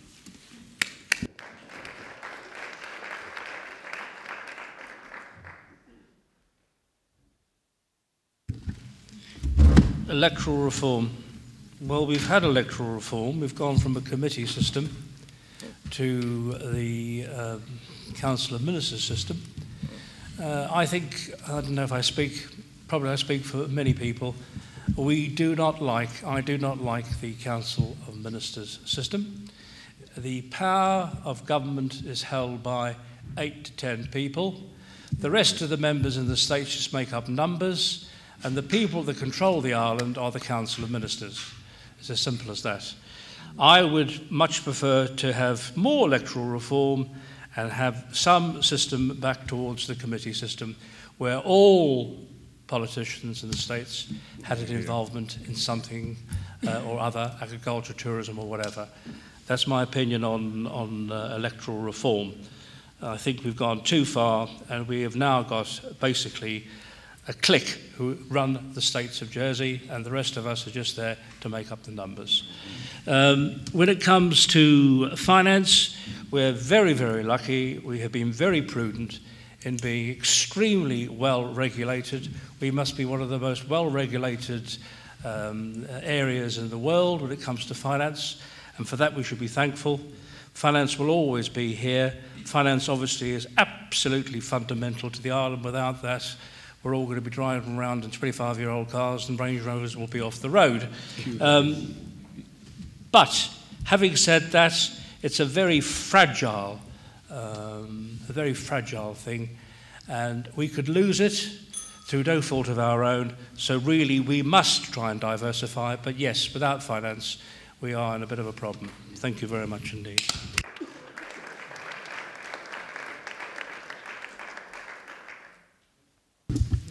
Thank you. Yes, the question was about electoral reform, not states reform, which has been the main thrust of my election campaign. Electoral reform has been going round and round in so many different avenues that one has always lost track of it. In my view, it was a mistake to reduce the number of senators, because I believe people who hold office such as minister should have an island-wide mandate. It's difficult when you've only got 8 senators to choose from. It was also a mistake to have one election day, because previously we had 12 senators. And the reason when one election day was brought in, it was no longer, can you imagine, we'd have about 25 or 30 people on the platform. So that is why it was reduced to 8. Now, and don't get me started on the option of super constituencies. That'll be the end of the parishes, and how would you get to know the candidates? When I was Deputy of St Clement, it used to take me 3.5 weeks to walk around the parish getting to know the electorate. If you then combine, as has been suggested, St Clement's, Grooville and St Martin, I wouldn't even bother to leave my door. I can't walk around 3 parishes in 3 weeks. So people would not get to see their candidate and talk to them. I think that would be a very poor move. Engagement with the finance industry. How would I support the finance industry? Well, again, this touches on my manifesto, because unless you're going to become the finance minister, or in our case, the chief minister at the present time, how can you answer that question? Because a member elected to states is not going to be able to do anything about the finance industry unless he is a minister dealing with that particular issue. Having said that, the finance industry is the only horse in town, and it must be supported.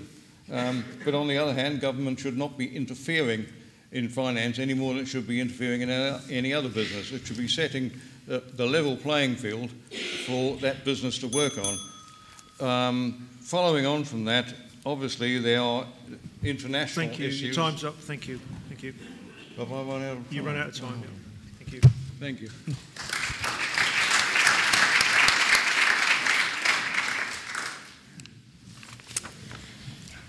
I was always perplexed by that proposal about having the super constituencies, because I could see quite an obvious other way of reducing states members whilst preserving parish identity, and I believe that most people want that parish identity. So in my manifesto there is a proposal of doing that, and it does very much come down to looking at the numbers and reducing the number of deputies, which I do understand the whole thing about turkeys and voting for Christmas, but we just have to hope we can get some leadership to ensure that we're better value for money, that the State's Assembly's better value for money. There's too many people in it not really contributing as much as perhaps they should. And I don't believe that it's... I did think it could be useful as a way to reduce the number of senatorial hustings, though. I did actually think we do have an awful lot of these, and I don't know if you notice it, but some of us are really looking quite tired, going around every night for 14 hustings. So we do need to have a look at how we deliver hustings, and we didn't really have a lot of an opportunity to do that before these. What support for the finance industry?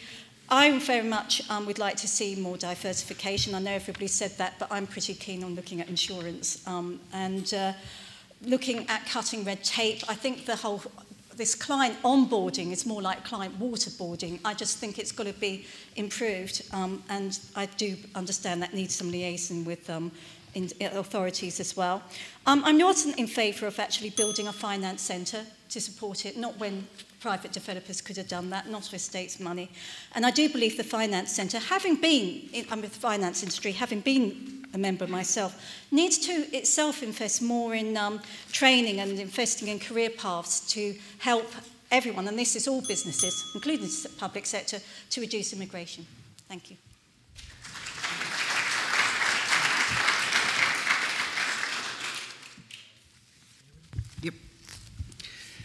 Right, yes, I agree with Moz. The hustings, this current format, you know, sort of 4 questions, 2 minutes each and a 3-minute speech.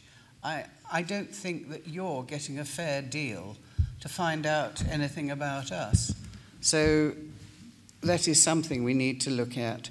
I was very sorry to see the reduction of the senators, because the way they were voted in, the staggered approach meant there was continuity. You wouldn't be faced with a situation like today where, you know, most of the senators are going to be new faces. And so you haven't got that continuity that you get. Actually, I think the 1948 reforms probably owed more to the American system than Westminster. And as has already been said, we need people for scrutiny and ministers, and so we can't reduce them that much.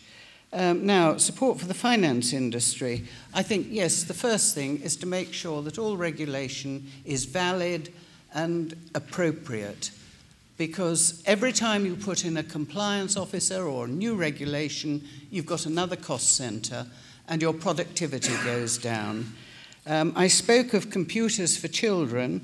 The same gentleman has put 600 new computers into Highlands. So we're providing the training, we're providing the upskilling for the people in the finance industry of the future, because a lot of the menial type jobs, I don't mean that disrespectfully, but the sort of jobs that have been very labour intensive, your filing clerks, those are going.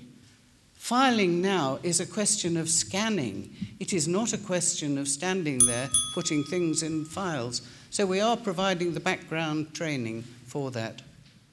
Thank you. I'm off that, mate. Yes.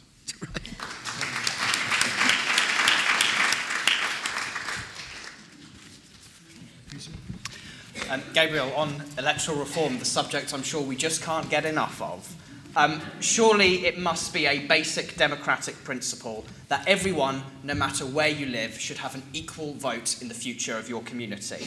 I think that our 3-tier system, uncontested elections, under contested elections, is part of what makes our government system dysfunctional, and I think it does lead to bad decision making. My policy is to reform the system to have one type of states member elected in equal-sized constituencies where everybody has the same number of votes. Oh, and by the way, if you do that, you can reduce the number of members fairly. I think that this would revitalise democracy in Jersey. We could use it as an opportunity to renew the relationship between the states and the parishes, and I think it would help us get a higher calibre of states member to meet the challenges that Jersey will face in the future.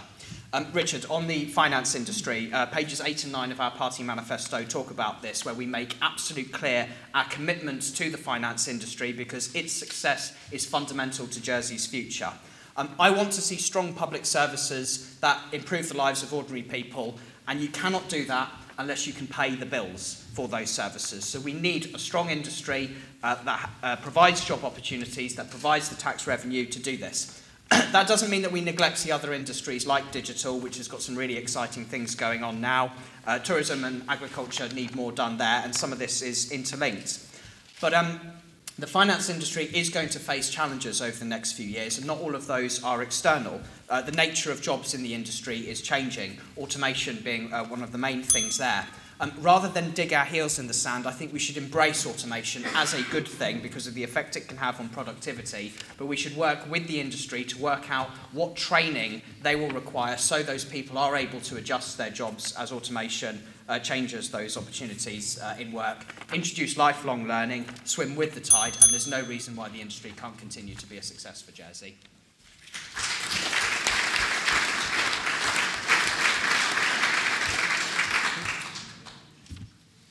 Gabriel, when I was first elected as a deputy in St Peter, I said that I wanted to be the last deputy for St Peter, and that was because I felt so strongly that we ought to reform the way states members are elected, and I felt that super constituencies were actually a very sensible suggestion, and it was a great shame. We came very close at the last vote, but it was a great shame to me that we didn't get that across the line, and I think there's a sense of frustration in some parishes that there isn't an election in some parishes, and then in others, or in other districts, there are perhaps two candidates that are very strong, yet only one seat. And that disparity between constituencies, where in St Peter there's one candidate, and in St Lawrence 2 seats, but almost exactly the same number of people in the constituencies. We greatly need to change this system, but we also, in doing that, need to ensure that there's a proper parochial representation, which is the other reason why I liked the super constituencies, because they held parish boundaries and they also maintained the constables, who are an important link. And the role of parishes will strengthen, I think, in the future as more and more people remain in their homes and wish to be cared for in their homes. That parish structure will be there and very helpful. Richard, I think this week the actions that we've seen from elsewhere are a great example of why we need to maintain our diplomacy and our outward-facing action in the world, and sharing that message that Jersey is a highly regulated place where business is conducted to the very best of standards. And we have a strong presence on the international stage. Excellent work has been done this week, but we need to do more to continue that, and I would most certainly work to the best of my abilities to do so, and to also greater diversify our economy in other areas.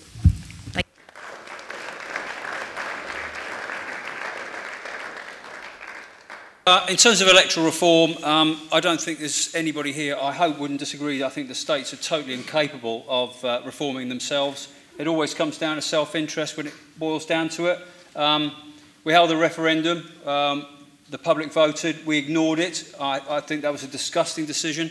But it was on a poor turnout, but nevertheless, I think we should have held up what the public wanted in that particular case. I didn't put it in my manifesto, but I think we need to revisit it. It's how we're going to get there. I think we do need to go back to an electoral commission with no politicians on it, or no former politicians on it. It should be chaired by a QC or somebody of that seniority, and with 4 respected Jersey citizens. They should consult with the public, and I think what they then need to do is go back to a referendum, but it needs to be a binding referendum because the states will muck it up every time they have a go at it. In terms of parish districts, I agree with Deputy Moore. I think we do need to keep those parish boundaries together. In Guernsey, it's been the death knell of the parishes by having bigger constituencies. The constables there are very minor fringe figures with little responsibility. And if you're telling me that we've got better candidates in Guernsey, then I think you really need to have a really good look, because I think there's nothing that I really want to take from Guernsey in terms of the way they're conducting their states at the current time. In the finance industry, it's 40% of our GDP. It employs 13,000 people. Of course, we've got to support it. Applause to Senator Gorse and Senator Balash, because I think what they did this week was quite incredible in making sure we didn't have a constitutional risk. But one thing we've got to do, I think, and that's sufficiently support Jersey Finance's work. I think in Jeff Cook we've got a dynamic leader of our finance industry, and we need to ensure that we're providing them with sufficient resources to make sure they protect that industry. Thank you.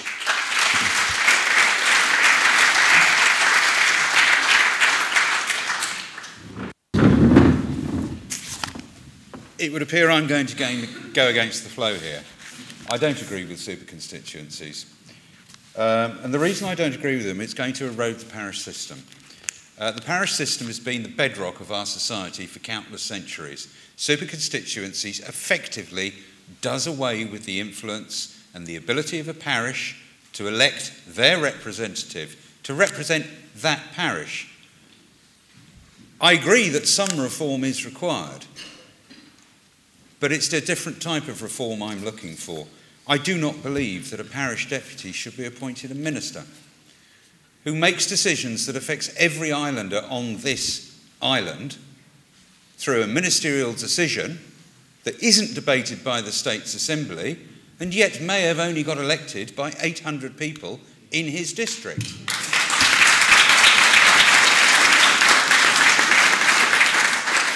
You will no doubt hear much about the changes to machinery of government from the Chief Minister in a minute and how wonderful it is. It is not. It concentrates powers into the hands of two people, the Chief Executive Officer and the Chief Minister. I voted against it, and I think it was the worst thing the states have ever done to vote that through. With regards to the finance industry, I worked in the finance industry for 25 years. The finance industry is undergoing constant change all the time. How do we support it? We create a stable, well-regulated environment for it to thrive in. But we have to understand that in order to do that, we've got to look at new areas of finance we can encourage, fintech, digital, etc. But we do know that the finance industry is coming under threat from external pressures. Whilst we have had a reprieve this week, I'm afraid the writing is on the wall. Pressure will come on us to have a truly public beneficial register, and that will be a problem. Thank you.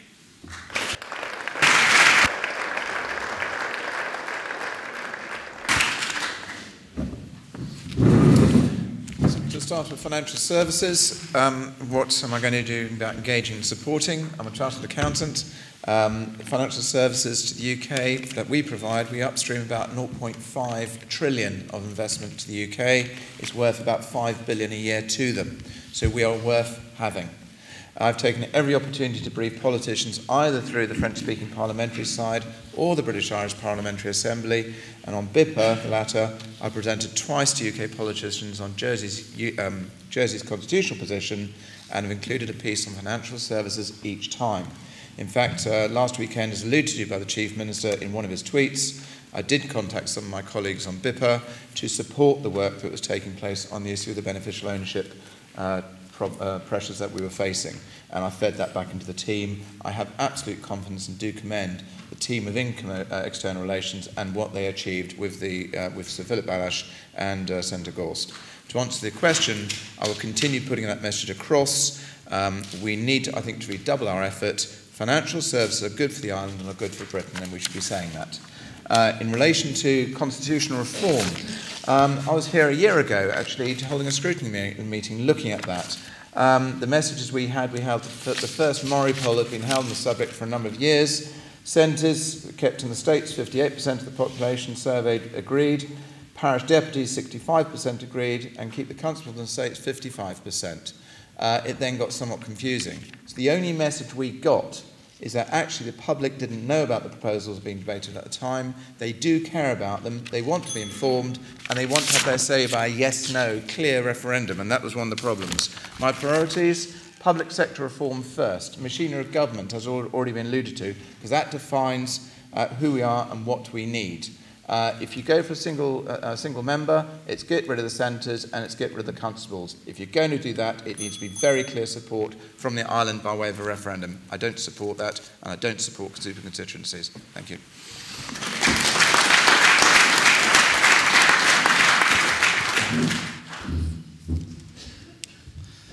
Of course, we must always look at ways to improve ourselves. So yes, by all means, let's discuss electoral reform. However, let's do it on the understanding of what's wrong and how we're going to fix it and what targets we need to achieve to do that. The current electoral reform is utter chaos. There don't seem to be any idea of how we're going to get real improvement from this, and that concerns me. Also, I may be getting old, but I can't understand how having less votes in the government is actually going to give me greater democracy. I used to have 13. Today I have 11 votes on who gets in future. If we adopt this system of electoral reform, I'll have even less. How does that work? I'm sorry, that doesn't make any sense to me. As far as the finance industry is concerned, when people say to me, hey, what about the finance industry, Phil? I say, wouldn't it be great to have one? Because at the moment, all we have are a bunch of branches of international banks and other such businesses over here doing business that can leave us in 5 minutes if they want to. What we need to do is we need to take a look and see how we can be more active in this area and encourage business on a more local basis so that it won't just walk out the door when it's convenient to them.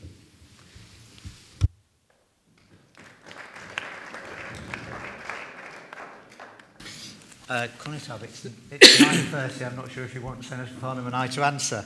But Gabriel, I think you've heard tonight exactly why electoral reform hasn't happened. And I can give you no confidence whatsoever that over the next 4 years, the term of the next Assembly will deliver electoral reform. We just have to be honest about it. Is that the right thing? No, it's not. We really should be able to grasp this nettle. I think the things that the CPA observers say about our electoral system will cause us some uncomfortableness, but whether we're ever going to build enough consensus to deliver it, I'm not sure that we will, and I don't hold out too much hope over the next 4 years. We should have gone with what the referendum result was, whatever the turnout was. We didn't, and now we're in a complete mess over it. The finance industry, I think I've said during this election already, I get criticised for supporting it too much. I do so because it is the bedrock of our economy, and without a continued successful finance industry, all of the social change and improvements that I want to see will not be delivered. That's why it's so important, and it creates thousands of jobs and on jobs as well. In order to support it, we need to continue the current policy of complying with the very highest international standards. We need to support it. We need to prepare it for the digital evolution. There are firms already down in St Helier using AI to do some work that previously people were doing, and we're also seeing offshoring of more administrative functions because they can't get the people here. So it's going through a successful period. We absolutely can't take it for granted. I'm not a doom and gloom merchant. I think if we continue to invest, we continue to have the independent reports proving to the world how successful we are and how important it is, building on the work of the London office, then it has a strong and a bright future here as well. Thank you.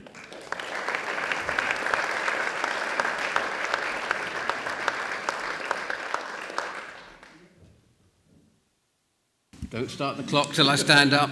Right, okay, I've got a lot to say. So, gosh, I've forgotten now. Right, okay, so there's too much. Electoral reform is too big a subject for me to cover in a minute. I was elected as deputy in 1999. I stepped down in 2005 to focus on my family and business opportunities. I came back in 2011, by which time the States had managed to get rid of 4 senators without the permission or knowledge of the electorate. I think that was wrong. As a result, we then created a general election day, which put the cart before the horse, and that's why we are where we are now. I've got a lot to say about finance, so if I can save some time and say, I align myself with John Lafondre's comments. We're similar. I stand with him on what he said. The finance industry. We must continue to promote Jersey as a clear leader in international finance. We must continue to meet the highest regulatory standards. Post-Brexit, we must explore and engage with new international markets. Further diversity of the sector should be created by progressing ourselves from an international finance centre of excellence to an international business centre of excellence. And we're already attracting head offices from global organisations and businesses around the world. And of course, We must continue to invest in our tourism industry because the transport links and the tourism industry, the hospitality sector are a great facilitator, not just for the finance industry, but for everything we do in island life. Senator Gore, Senator Bellosh did a great job for us, but you would think that we've been self-governing since 1204, so after 814 years, the British Parliament should know that they cannot impose legislation on us. Ladies and gentlemen,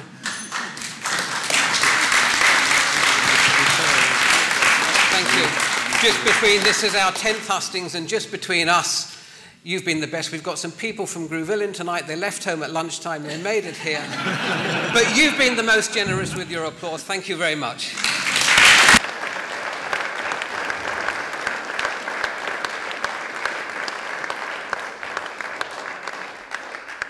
Okay, I'm minded of the time. If we had any more questions, we would go on 10 o'clock. And I know the candidates have been extremely busy, and I think by the end of it, they would have had 14 hustings they would have had to attend. I hope they have found your questions tonight beneficial and given them something to think about. I hope tonight you, hearing from the candidates as the audience, have learned something from them and given you some ideas of who you may well vote for.